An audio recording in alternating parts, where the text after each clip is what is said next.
La choséité. La choséité du moi est l'une des plus grandes questions propres à la philosophie. La choséité, certes. Mais qu'est-ce que la choséité? La choséité est ce qui fait qu'une chose est la chose qu'elle est. Aussi, convient-il de définir ce qu'est une chose? En fait, puisque je ne suis pas rien, je suis donc quelque chose.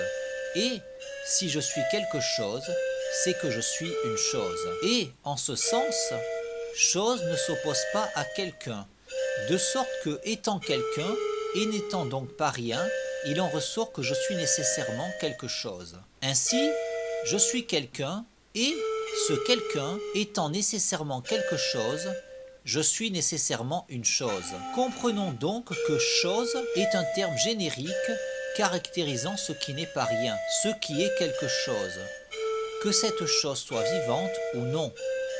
Aussi, si je ne suis pas rien, je suis donc quelque chose, de sorte que je suis une chose qui est aussi quelqu'un. Par contre, la tasse de café qui est devant moi n'est pas quelqu'un, bien qu'elle ne soit pas rien, et qu'elle est donc nécessairement quelque chose.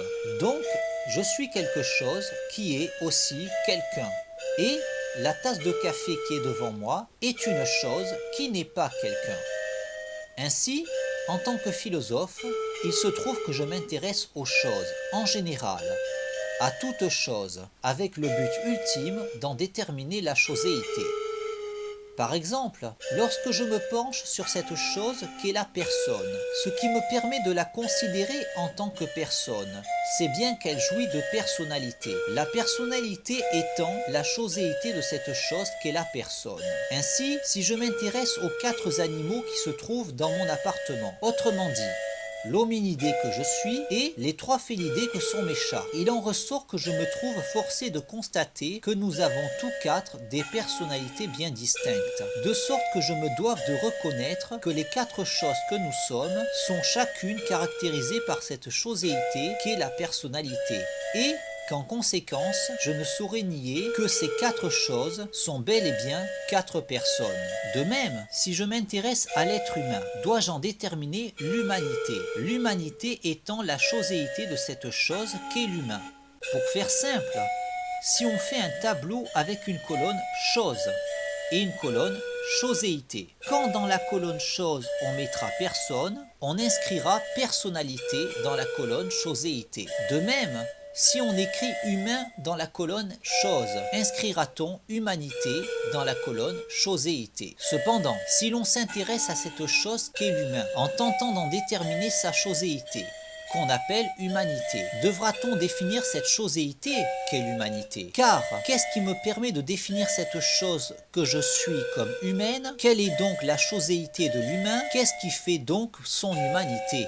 Alors pourra-t-on remarquer que, dans la nature, l'animal subit une nature préexistante à toute son espèce, de sorte que tous les individus de l'espèce auront le même mode de vie, le même régime alimentaire, les mêmes règles sociales. Et alors pourra-t-on remarquer que nous, hominidés, nous sommes affranchis du diktat de la nature, de sorte que chaque individu pourra développer des modes de vie différents, variant les régimes alimentaires et les règles sociales, allant jusqu'à développer des aptitudes que notre nature ne nous avait pas données, trouvant des remèdes à des maladies, développant des technologies, changeant notre mode de vie, nous permettant par exemple de voler alors que la nature ne nous avait pas donné d'ailes. Ainsi, pourra-t-on distinguer la bête de l'humain, l'animal naturel de l'animal anaturel, celui qui s'est affranchi du diktat de la nature.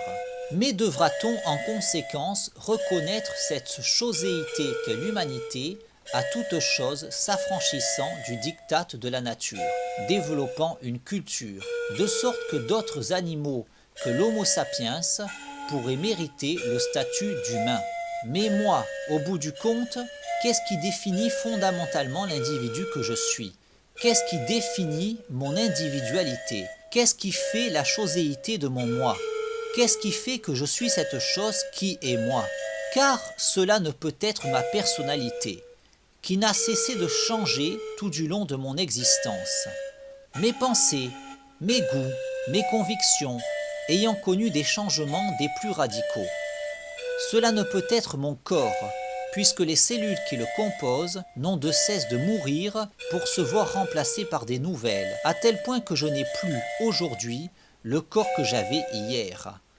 Et cela ne peut être mes gènes, qui peuvent être employés pour faire un double de moi, qui ne sera pas moi pour autant.